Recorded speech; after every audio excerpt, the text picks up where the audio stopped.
Jangan lupa like and subrek ya guys. Selamat mendengarkan. Di dalam gurun, suara ledakan yang tajam terdengar di seluruh langit. Saat suara ledakan terjadi, sesosok muncul, berhenti sejenak dan saat berikutnya dia muncul. Dia berada beberapa ratus meter jauhnya. Saat sosok ini menghilang, sosok hitam lainnya mengikuti. Bentuk yang diadopsi sosok hitam ini saat terbang di langit seperti daun willow yang mengambang. Saat sosok itu bergoyang, ada kombinasi sempurna antara kecepatan dan keanggunan yang tampak sangat menyenangkan. Kecepatan sosok hitam di belakang ini hanya bisa dikatakan lebih baik dari sosok di depan. Setiap kali sosok itu melesat ke depan seperti angin puyuh, bayangan samar akan tetap ada. Sesaat kemudian, itu perlahan menghilang di bawah terik matahari. Saat sosok itu melintas, pernah ada maksimal 8 gambar setelah yang muncul di langit. Dari sini dapat dibayangkan betapa menakutkan kecepatan sosok hitam itu. Ketika satu orang melarikan diri dan yang lainnya mengejar, tubuh Xiaoyan sekali lagi berubah menjadi titik hitam kecil yang muncul di pandangan orang berjubah hitam itu. Orang berjubah hitam itu mengangkat kepalanya sedikit dan melihat sosok berpakaian hitam di depan yang membawa kursi teratai hijau dan terbang dengan cepat. Dia sedikit mengernyit dan bergumam dengan cara yang sedikit mencurigakan dari balik jubah. Kecepatan orang ini benar-benar aneh.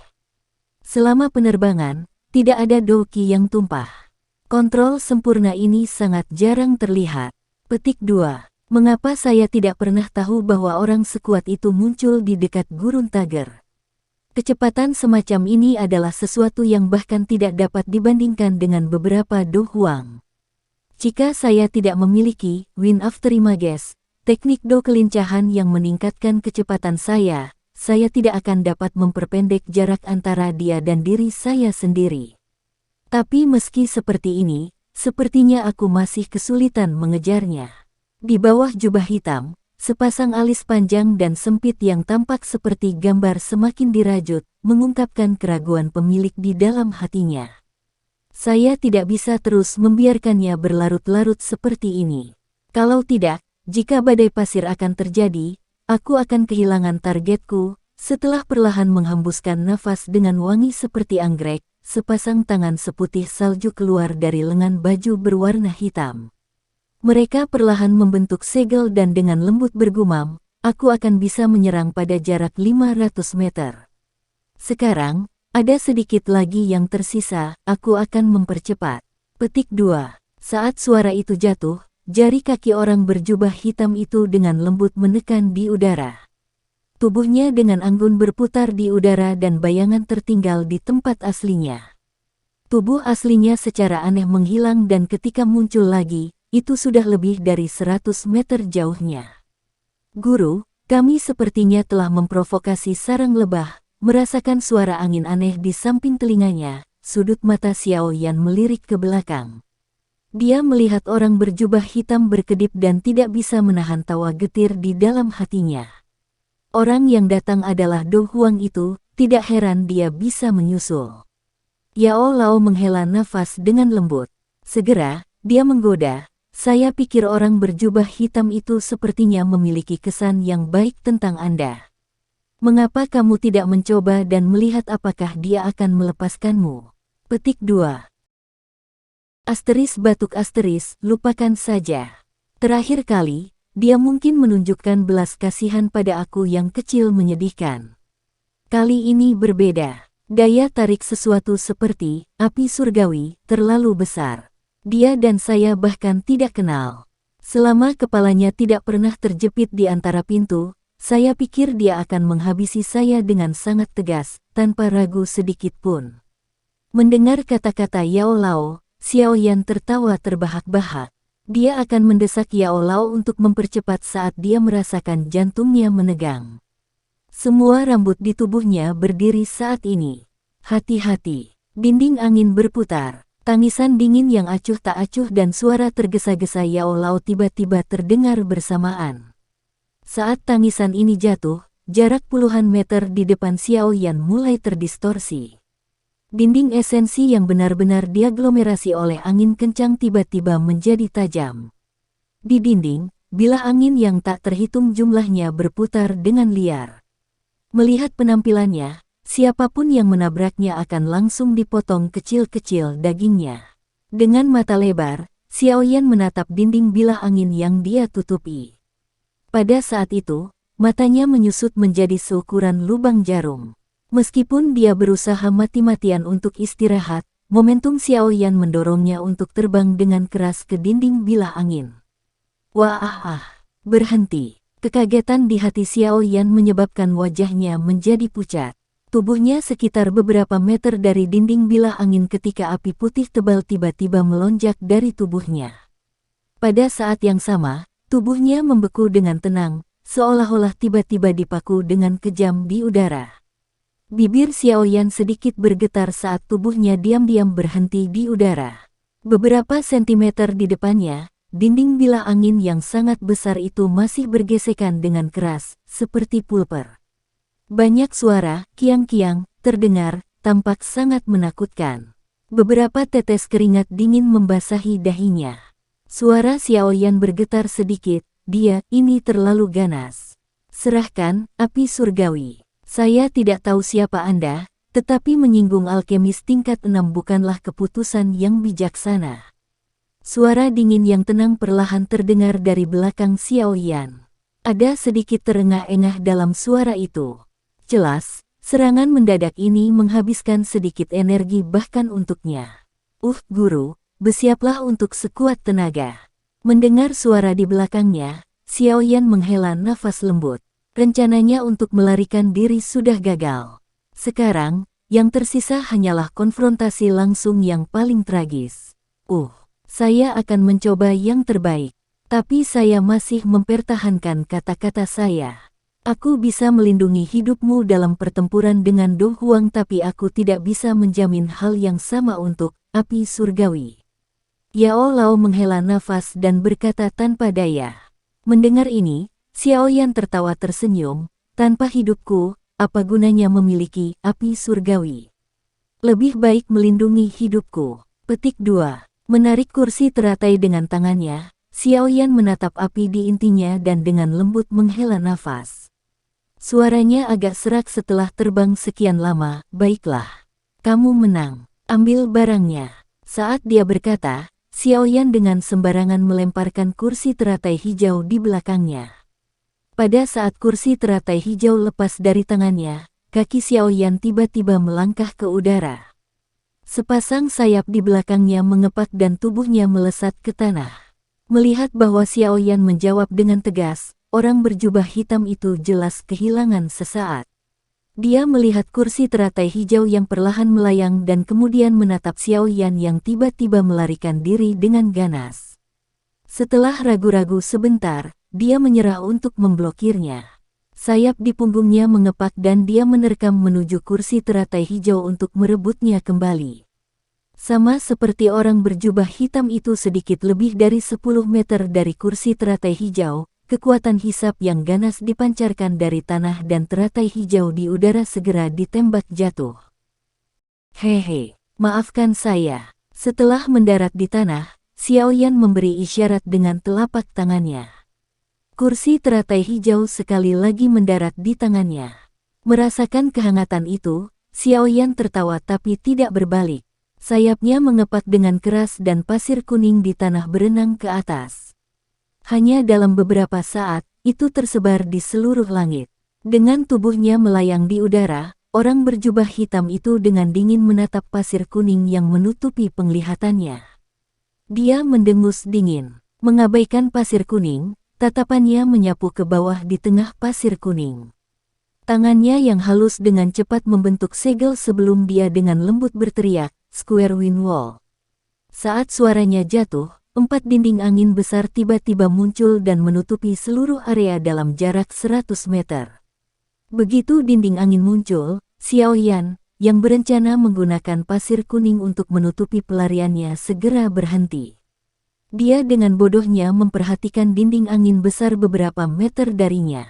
Beberapa saat kemudian, dia tersenyum pahit dan berkata, "Kali ini, saya harus mempertaruhkan hidup saya." Orang ini terlalu tenang, memilih cara paling efektif untuk menghentikan saya dalam waktu sesingkat ini. Petik 2. Kesabaran saya ada batasnya. Kamu dengan cepat mendekati batas saya. Suara yang agak dingin dan lembut sekali lagi terdengar di atas kepalanya. Orang berjubah hitam itu dengan dingin melirik sosok berpakaian hitam Xiao Yan dan perlahan turun. Ada tornado berputar terkompresi di tangan kirinya. Itu dengan cepat berputar sambil memancarkan kekuatan yang ganas. Sementara itu, tangan kanannya melambai ringan dan pedang yang tampak aneh memancarkan cahaya hijau pucat muncul. Xiao Yan berjongkok sambil menghela nafas lembut. Dia dengan hati-hati menempatkan teratai hijau di bukit pasir dan menghirup nafas lembut. Kekesalan putus asa di wajah tampan dan halusnya dengan cepat menghilang. Menggantinya adalah kekejaman yang mengerikan dari seseorang yang telah dipaksa tersudut dan siap untuk menyerang balik. Xiao Yan berdiri dan perlahan berbalik. Akhirnya, dia langsung menghadapi Do Huang ini. Jarinya dengan hati-hati merencanakan cincin penyimpanan dan penguasa hitam gelap yang sangat besar muncul di telapak tangannya.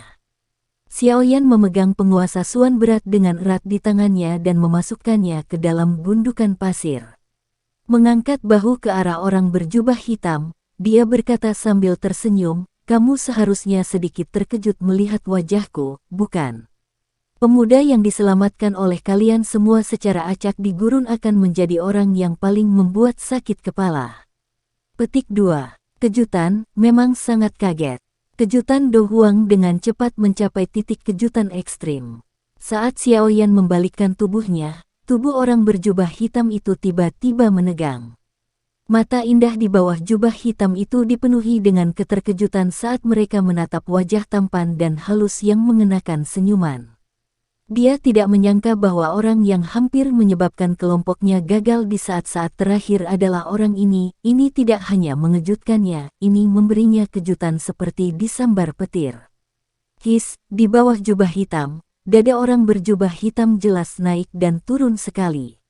Nafas panjang dilepaskan. Suara orang berjubah hitam itu dengan nada tidak percaya saat dia dengan lembut bergumam, "Bagaimana bisa kamu? Bagaimana bisa jadi kamu?" Petik 2. Mendengar kata-kata yang diulang-ulang dari orang berjubah hitam itu, Xiao Yan mengusap kepalanya. Dia kemudian menurunkannya untuk melirik api surgawi di sisinya saat dia tanpa daya berkata, "Maaf. Saya sangat membutuhkannya." "Begitu, bukankah aku memintamu untuk kembali? Kenapa kamu masih berkeliaran di gurun pasir?" Suara wanita yang tiba-tiba terdengar sedikit marah datang dari balik jubah hitam itu. Sikap orang berjubah hitam menyebabkan Xiao Yan bingung. Merasa tidak bisa tertawa atau menangis, dia menggelengkan kepalanya dan berkata, "Kakak, alasanku datang ke gurun adalah untuk mencari api surgawi. Selain itu, saya sudah tahu sejak awal bahwa Ratu Medusa memiliki hal yang saya butuhkan. Mengapa saya harus pergi?" Petik 2. Api surgawi, sekarang ada di tanganku. Jika Anda ingin saya menyerahkannya, saya pikir akan lebih baik jika Anda datang dan mengambilnya sebagai gantinya, namun, saya pasti tidak akan membiarkannya begitu saja. Xiao Yan tiba-tiba mengangkat penguasa yang berat itu, mengarahkannya ke orang berjubah hitam itu dan tertawa dengan suara yang agak bangga. "Kamu," melihat tindakan Xiao Yan, orang berjubah hitam itu agak marah. Sudah setengah tahun sejak mereka bertemu satu sama lain, tetapi pria ini benar-benar berani menantangnya. Di bawah jubah hitam, sepasang mata yang indah sangat marah dan bahagia saat mereka menatap Xiao Yan yang tampak serius saat dia menantangnya. Beberapa saat kemudian, dia tertawa getir dan menggelengkan kepalanya. Kekuatan di tangannya yang halus perlahan ditarik. Dia benar-benar kesulitan melawan Xiao Yan. Dia benar-benar milikku, orang berjubah hitam itu berpikir di dalam hatinya saat warna merah cerah muncul di wajah cantiknya di bawah jubah hitam. Dia tanpa daya menggelengkan kepalanya dan merenung lama. Setelah itu, dia melambaikan tangannya dengan cara yang sangat terganggu. Diri yang biasanya terkendali dan elegan tanpa sadar memarahi, tersesat. "Pergilah, ambil api surgawi, dan pergi." Anggap saja aku tidak menyusulmu hari ini. Petik 2. Tindakan yang lebih aneh dari orang berjubah hitam langsung menyebabkan wajah Xiao Yan menjadi benar-benar kusam. Beberapa saat kemudian, dia akhirnya berkata dengan suara tidak percaya, kamu tidak ingin api surgawi. Petik 2. Saya tidak memiliki terlalu banyak kewajiban untuk membantu Gu He melakukan banyak hal. Saya telah melakukan tugas saya dengan mengambil risiko dan menjaga mereka saat mereka memasuki gurun. Orang berjubah hitam itu berkata dengan lembut. Saat dia berbicara, dia tiba-tiba memiringkan kepalanya dan menatap langit di belakangnya. Setelah itu, dia berbalik untuk pergi. Xiao Yan tidak bisa berkata apa-apa saat dia menatap orang berjubah hitam yang berbalik untuk pergi. Lalu dia tiba-tiba bertanya, "Apa yang kamu lakukan?" Orang berjubah hitam itu berhenti. Dia terdiam lama sebelum dia berkata dengan lembut, "Ada beberapa orang yang mengejar. Kamu harus pergi dulu. Aku akan memblokir mereka." Petik 2. Kakak itu, apa kau yakin kepalamu belum terjepit di antara pintu? Jangan bilang kamu kerabat saya. Bibi saya. Sudut mulut Xiao Yan bergerak-gerak. Dia tidak dapat menerima perilaku aneh wanita ini dan tanpa sadar berteriak. Mendengar kata-kata Xiao Yan, teriakan malu dan marah dipancarkan dari balik jubah hitam itu. Dia melambaikan lengan bajunya dan panah pasir kuning dengan kejam ditembakkan ke arah Xiao Yan. Tepat saat akan menyerang kepala Xiao Yan, tiba-tiba meledak dan menghujani pasir kuning di atas kepalanya. Xiao Yan buru-buru menyingkirkan pasir kuning. Tatapannya menyapu sosok bergerak yang tenang dan elegan yang samar-samar terungkap di bawah jubah hitam besar. Dia menghela napas dengan pikiran yang benar-benar bingung, menurunkan tubuhnya dan memegang kursi teratai hijau di telapak tangannya. Tiba-tiba, dia sepertinya memikirkan sesuatu dan tubuhnya terhenti.